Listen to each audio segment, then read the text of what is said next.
양보가 미덕이고 북한에 양보하는 것만이 남북한 간에 도움이 된다고 생각해서인지는 몰라도 아직은 남북한이 유엔에도 개별 국가로 참여하고 있는 엄연한 별개 국가이고 보면은 남한의 대통령이 북한을 방문하는 것은 주권국의 국가원수가 타국을 방문하는 것이다.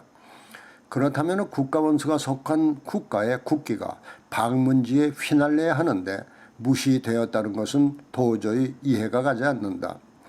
문재인과 김정은의 평양 만남이 벌써 지나갔지만은 생각할수록 이해가 되지 않아 뒤늦게 하는 말이다.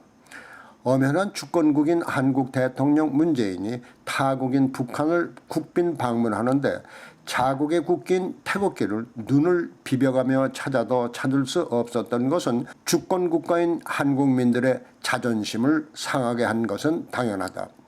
그러나 문재인 정권을 지지하는 소수의 종북 좌파들은 태극기를 아예 무시하고 한반도기가 무슨 국기인 것처럼 흔들어대는 것을 당연한 것으로 알며 이번 평양 정상 만남에서의 주권이 무시된 처사도 함께 당연한 것으로 보고 있지만은 그들도 아직은 북한이 아닌 남한의 뿌리를 내리고 사는 한은 한 번쯤 생각해볼 문제다.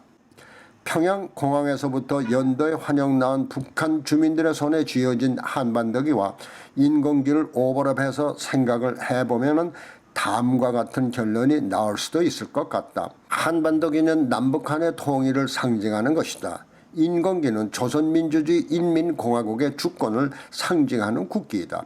그러면 한반도의 통일은 인공기만이 펄럭이니까 북조선에 의한 조선반도의 통일을 의미하는 것이고 여기에 인공기만이 펄럭이니까 남한의 대통령이 아닌 통일 조선반도의 남반부를 위탁 관리하는 관리인쯤이 통일 조선의 수도를 방문한 것으로 볼 수 있다는 것이다. 평양 정상회담에서 태극기를 거두고 한반도기와 인공기만이 펄럭인 것이 남북한 간의 합의로 알려져 있다. 그렇다면 그 합의는 남측이 무엇 때문에 주권까지 양보하며 균형이 맞지 않는 합의를 했는지 국민적 의혹이 증폭될 것은 당연하다.